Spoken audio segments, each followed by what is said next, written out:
যোগের জন্য আমাদের টোল ফ্রি নাম্বারে যোগাযোগ করুন 1800-889-4673 অথবা লগ ইন করুন www.globetvindia.com বা মেল করুন info.globetvindia@gmail.com।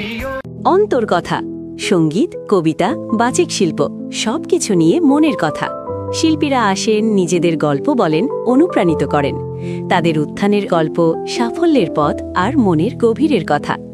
সঙ্গীতের সুরে, কবিতার ছন্দে, মনের গভীরে শিল্পীরা নিজের কথা বলেন। আসুন, শুনুন, অনুপ্রাণিত হন। অন্তর্কথা, শিল্পীদের মনের গল্প।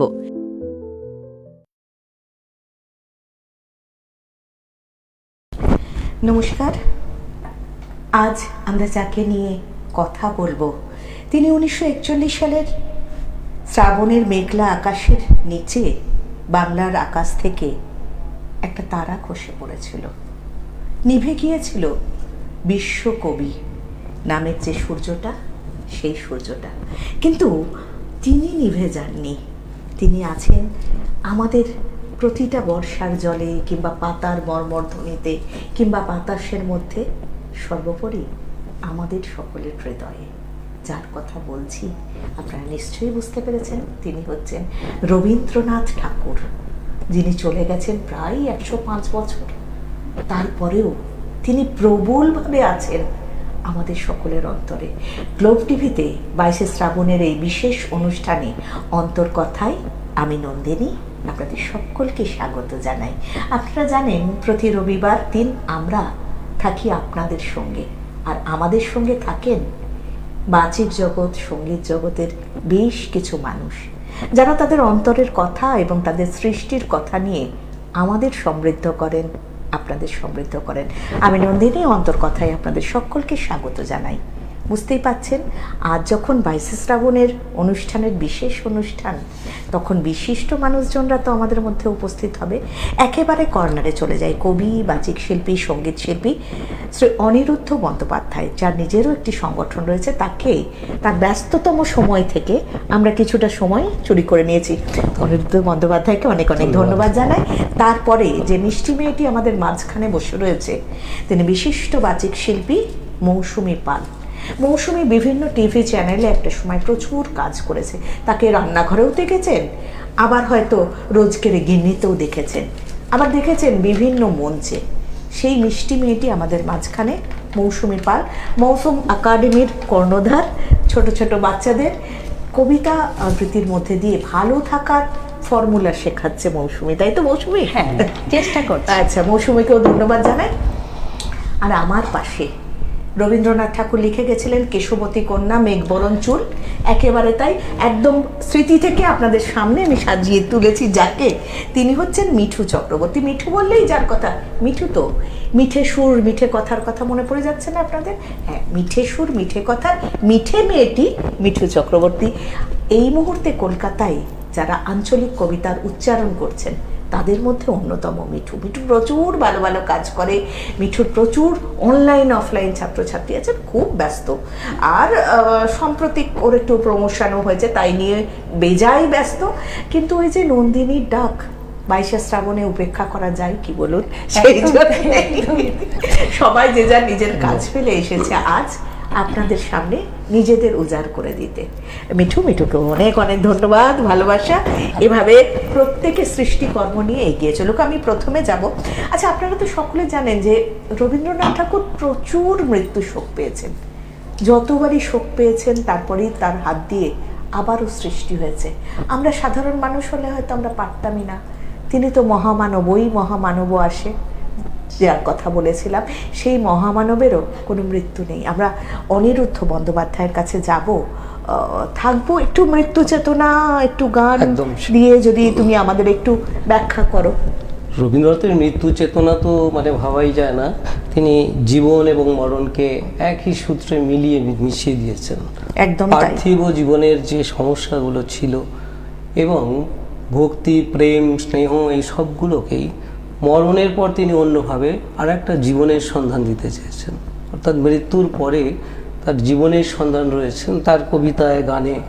বেহাগের সুরে একটা গেয়েছিলেন যেটা জীবন ও মরণ সীমানা ছাড়ে, অর্থাৎ জীবন মরণের সীমা ছাড়িয়ে যারা রয়েছে তাদের সঙ্গে একটা মিলিত হওয়ার জায়গাটা যেখানে ঠিক। পার্থিব জগতের রয়েছে।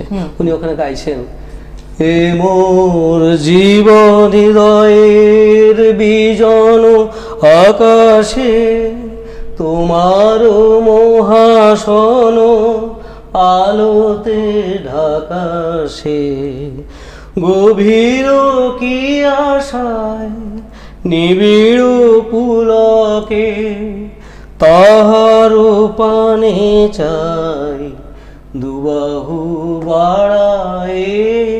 এই দুবাহু বাড়িয়ে তিনি মৃত্যুর পরে পরমাত্মা বা পরমেশ্বরকে কাছে পেতে চেয়েছেন। এটাই তার একদম, একদম, একদম। অনুভূতি।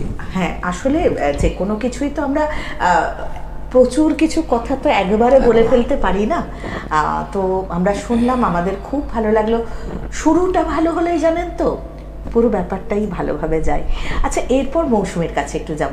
মৌসুমী, আমাদের ছোটবেলায় রবীন্দ্র যাপন আমরা যেরকম করতাম আর বর্তমানের রবীন্দ্র যাপন, এটা নিয়ে তোমার কাছে একটু যাব। হ্যাঁ, ছোটবেলার রবীন্দ্র যাপন প্রথমে তাহলে একটু বলি। আমাদের বাড়িতে একটা সাংস্কৃতিক পরিবেশ ছিল। আমরা ছোটবেলা থেকেই দেখেছি মা বাবা ওনারা 25শে বৈশাখ, 22শে শ্রাবণ এগুলো বাড়িতেই পালন করতেন।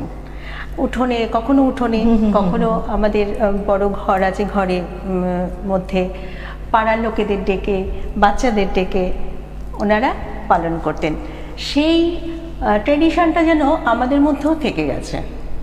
এখন আমরা তখন ছোটবেলায় আমরা প্রোগ্রাম করতাম, ছোটবেলায় নাচ করতাম খুব। কিন্তু তোমাকে আমি তো এখানে নাচ করতে বলতে পারছি না, তবে কবে কোনো একটা সময় নিশ্চয়ই নৃত্যশিল্পী হিসেবে আমরা মৌসুমীকে পাবো এই টিভি চ্যানেলে, এটা আমি বলতে পারি। তো নাচ করতাম। এবারে নাচের সঙ্গে আমাদের যা আমি পালন করতাম নাচের সঙ্গে। তারপরে তখন একটু একটু কবিতাও বলতাম। বাবা কবিতা বলতেন উদাত্ত কণ্ঠে। বাবা ছিলেন স্কুল টিচার আর বাবা একজন কবি সাহিত্যিক। তো বাবার মধ্যে এগুলো ছিল, মায়ের মধ্যে মা নিজে নিজে হারমোনিয়াম বাজিয়ে গান করতেন। তো সেইগুলো পরিবেশগুলো আমরা দেখেছি ছোট থেকে। এবং এখন বড় হয়েছি, এখন কবিতাকে নিয়েই বেশি পথ চলা হয় এখন। তো এখন নিশ্চয়ই 22শে শ্রাবণে অনুষ্ঠান করো, কারণ তখনকার দিনে আমরা বাড়িতে বা উঠোনে বা পাড়ায় করতাম, কিন্তু এখন তো সেটা মঞ্চে মঞ্চে এসে দাঁড়িয়েছে, হলের মধ্যে দাঁড়িয়েছে। তো ধরো এই 22শে শ্রাবণে তোমার কোন কবিতাটা বলতে ইচ্ছে করছে? 22শে শ্রাবণ বলতে যে কবিতাটা প্রথমেই মনে পড়ে সেটা হলো কবিগুরুর লেখা শেষ কবিতা। শুনি একটু। যেটা উনি 30শে জুলাই ওনার অপারেশনের সময় ঠিক কিছুক্ষণ আগে উনি লিখেছিলেন সেই কবিতাটি। তোমার সৃষ্টির পথ রেখেছ আকীর্ণ করি, বিচিত্র ছলনা জালে হে ছলনাময়ী। মিথ্যা বিশ্বাসের ফাঁদ পেতেছ নিপুণ হাতে সরল জীবনে। এই প্রবঞ্চনা দিয়ে মহত্বের করেছ চিহ্নিত, তার তরে রাখনি গোপন রাত্রি। তোমার জ্যোতিষ্ক তারে যে পথ দেখায়, সে যে তার অন্তরের পথ, সে যে চির স্বচ্ছ সহজ বিশ্বাসে সে যে করে তারে চির সমুজ্জ্বল। বাহিরে কুটিল হোক, অন্তরে সে ঋজু, এই নিয়ে তাহার গৌরব। লোকে তারে বলে বিড়ম্বিত, সত্যের সে পায় আপন আলোকে ধৌত। অন্তরে অন্তরে কিছুতে পারে না তারে প্রবঞ্চিতে, শেষ পুরস্কার নিয়ে যায় সে যে আপন ভাণ্ডারে। অনায়াসে যে পেরেছে ছলনা সহিতে, সে পায় তোমার হাতে শান্তি অক্ষয় অধিকার। চমৎকার বললে, চমৎকার বললে। দুঃখে যখন সবকিছু নেমে যায় তখন তিনিই বাসেন ভালো, আর অন্ধকারের উৎস হতে উৎসারিত আলো, সেই আলোতেই তো আমরা পথ চলছি, আমরা আমাদের পরবর্তী প্রজন্মকে পথ চলা শেখাচ্ছি। চমৎকার বললে, খুব মনটা ভালো হয়ে গেল। দেখুন, রবীন্দ্রনাথ ঠাকুর যেরকম আমাদের কথ্য ভাষায় লিখেছেন, কিছু কিছু কবিতাকে তো বোধহয় আঞ্চলিক ভাষাতেও তিনি সেভাবে না হলে পরবর্তী যারা বাচিক শিল্পীরা সেটাতে প্রাণ দিয়েছে আঞ্চলিক ভাষায়, কারণ তিনি তো সবার, তাই তো? তিনি ধরো সবকিছু নিয়ে চলে গেলেন, তাহলে আমরা কি করতাম?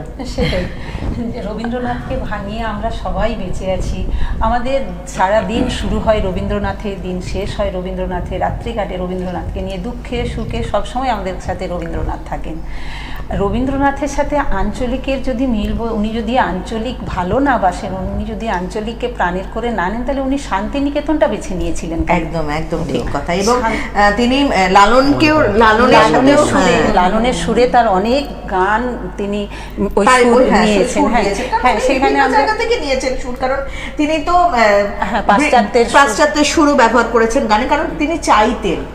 চলো, তিনি অত্যন্ত সমস্ত কিছু নিয়ে নিজেকে একটা কি বলবো মহাসমুদ্র বানিয়েছিলেন, যার আমরা একটা করে বুঝ পাচ্ছি। কিন্তু রবীন্দ্রনাথ ঠাকুর যদি সমস্ত তার খাতাপত্র তিনি যা লিখেছিলেন সেই সব রবীন্দ্রনাথ চলে যাওয়ার সাথে সাথে সব কিছু যদি মুছে যেত, তাহলে এখন আমরা যারা রবীন্দ্রনাথকে নিয়ে আছি এবং কিছু কিছু মানুষ তাদের নিজেদের জীবিকা রবীন্দ্রনাথের ওপরেই চালাচ্ছে, তাদের কি হতো সেই নিয়ে আমার কবিতা, কবি দেবাশিস দণ্ডের লেখা, তার অংশবিশেষ আমি আপনাদের শোনাচ্ছি।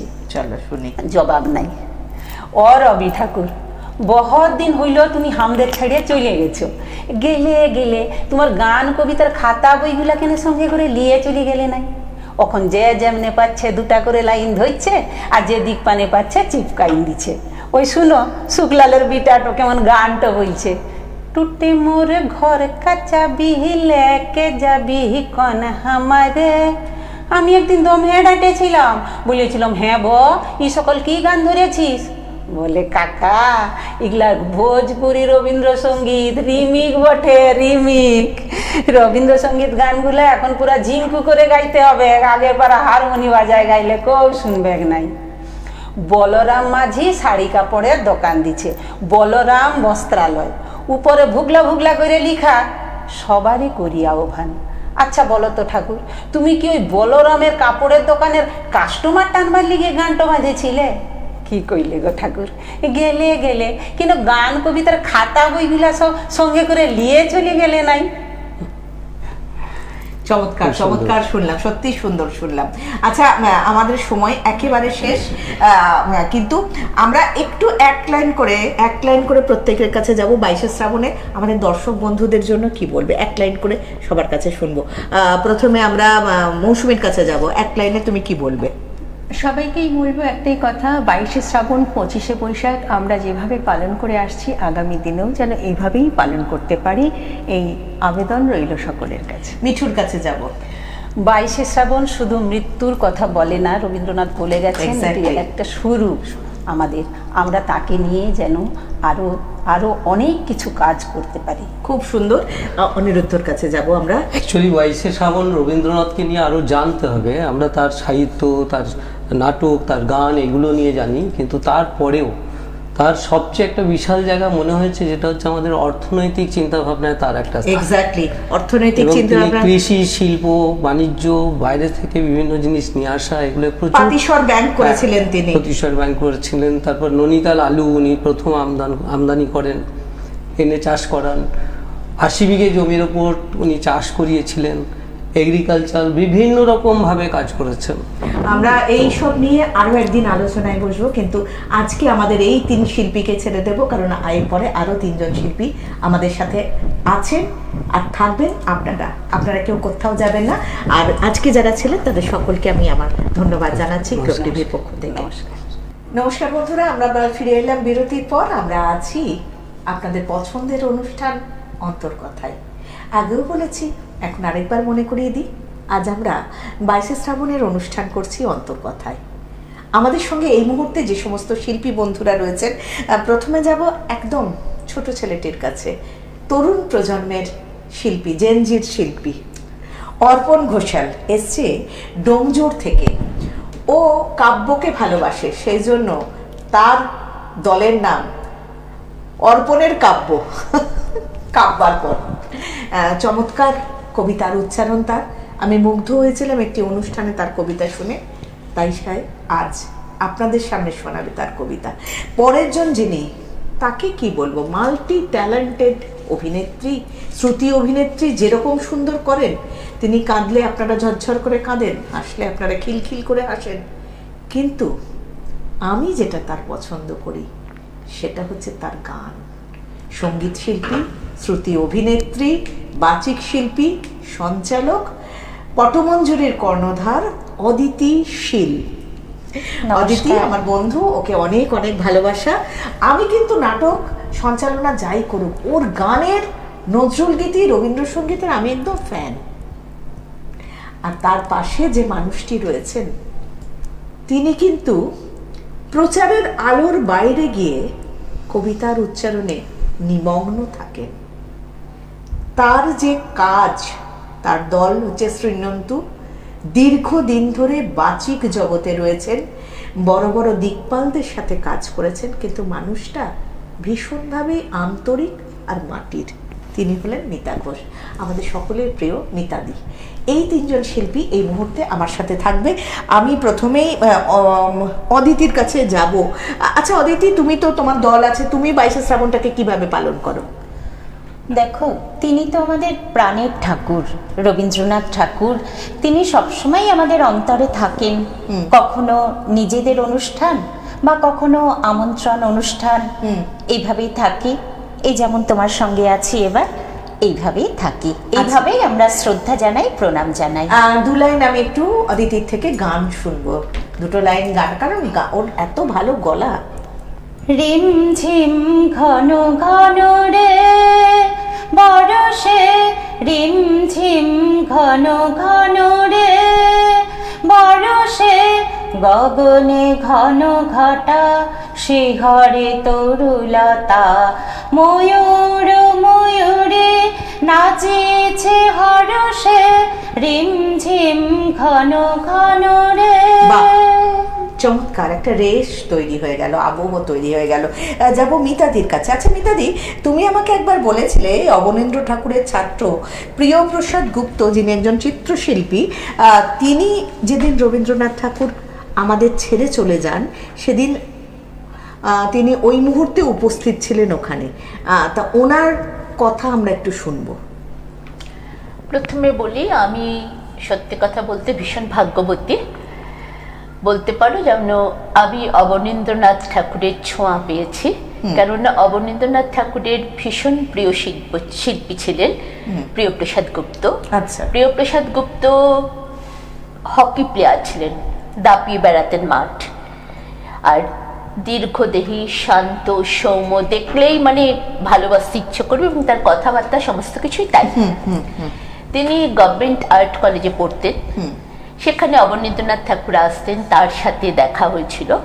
যেটা হয়েছিল, অবনীন্দ্রনাথ যখন আসতেন আর্ট কলেজে, তখন তিনি কবিতা লিখতেন। মানে প্রিয়প্রসাদ গুপ্তর ছাত্রী হলাম আমি। আচ্ছা। আরেকটি কথা বলে দিই, লোভ সামলাতে পারছি না, এখানে যখন বলতে হচ্ছে। আমি যখন নাকি একটি কলেজে পড়ি, বিএড পড়ি, তখন প্রিয়প্রসাদ গুপ্তকে আমি পাই। একদিন কলেজে বসে আছেন, প্রিন্সিপাল ক্লাসে এসে বলছেন যে মাস্টারমশাইকে, যিনি ক্লাস করেছিলেন, যে এখন ছেড়ে দাও, কবি অসুস্থ ভীষণ, আমি ওখানে চলে যাচ্ছি। তখন সেখান থেকে উনি যেটা লিখেছেন, আমি সেটা একটু পড়ে শোনাচ্ছি। একদম শোনো। প্রিয়প্রসাদ গুপ্ত লিখছেন, এই আত্মভোলা বিশাল মানুষটিকে দেখলাম রবীন্দ্রনাথের মৃত্যুর দিনে। সেদিন স্কুলে যাওয়ার কিছুক্ষণ পরেই হঠাৎ দেখি প্রিন্সিপাল মশাই ব্যস্ত হয়ে ক্লাসের সামনে এসে বললেন, সত্যেন, ক্লাস বন্ধ করে দাও, কবির অবস্থা খুব খারাপ, আমি সেখানে চলে যাচ্ছি। যতদূর মনে পড়ে, মাস্টারমশাইয়ের অনুমতি নিয়ে সেদিন সেক্রেটারিয়েটের রাজেন বোসকে সঙ্গে নিয়ে রবীন্দ্রনাথের বাড়ি জোড়াসাঁকো রওনা হলাম। এই রাজেন বোস হলেন পরে বিখ্যাত নৃত্যশিল্পী ছিলেন।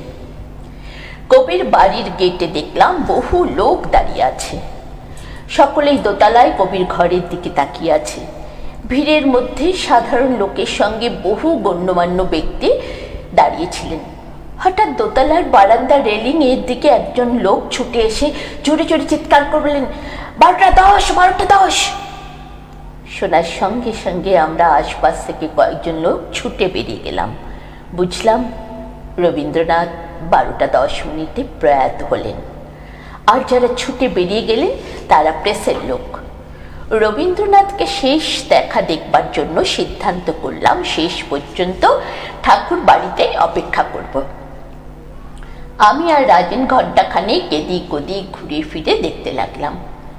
বাড়ির ঠাকুর দালানের চত্বরে কিছুক্ষণের মধ্যেই দেখি ছুতোর মিস্ত্রি রবীন্দ্রনাথের সব বহন করবার শ্মশানে নিয়ে যাবার জন্য স্ট্রেচার তৈরি করতে শুরু করেছেন। পরে শুনেছি ওই ভিড়ের মধ্যে নন্দলাল বসুও ছিলেন। তিনি সব বাড়ি স্ট্রেচারের ডিজাইন এঁকে দিয়েছিলেন। মানে আমরা ভাবতে পারি না যে তখন ওই মুহূর্তে তার মাথায় আসছে যে আমাদের কবিকে কোন পর্যায়ে নিয়ে তাদের সম্মান জানাবো।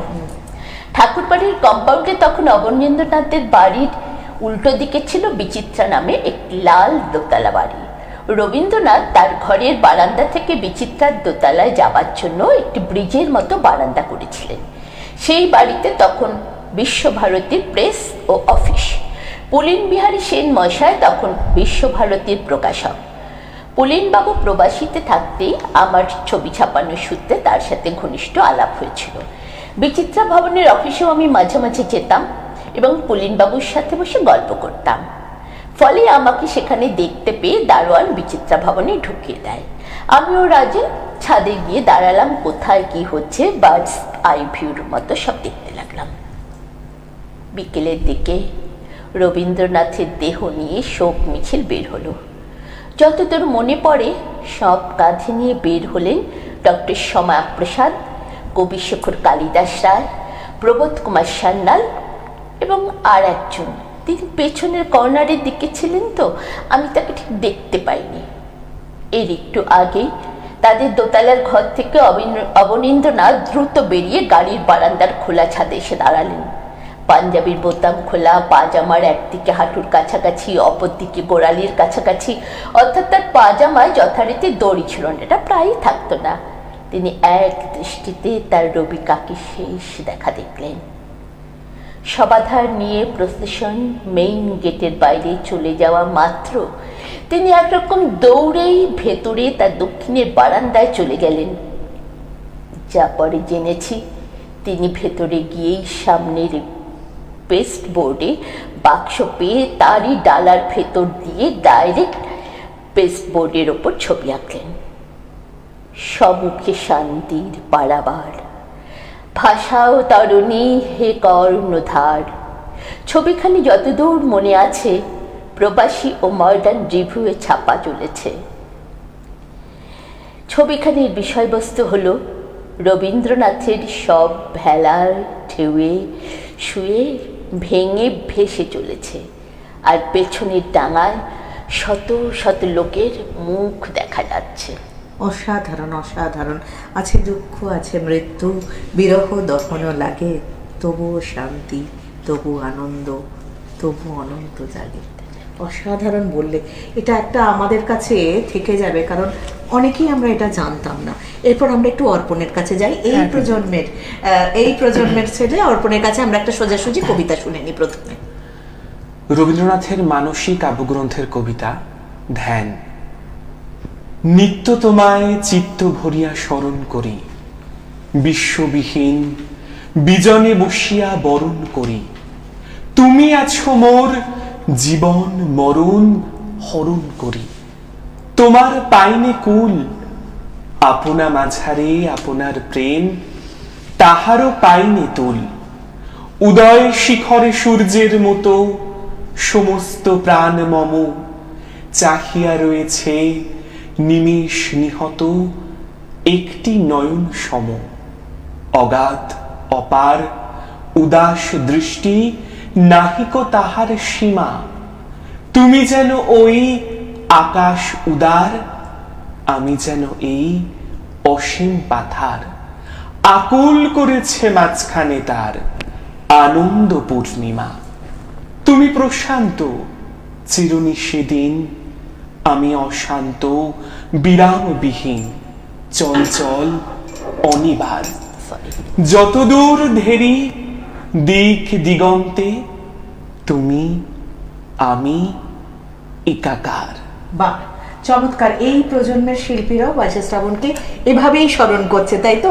আমরা আজকের আমাদের এই অনুষ্ঠানটি শেষ করব অদিতির গান দিয়ে। অদিতি, তোমার কাছে চলে যাব, অদিতির গান দিয়ে আমরা অনুষ্ঠান শেষ করব।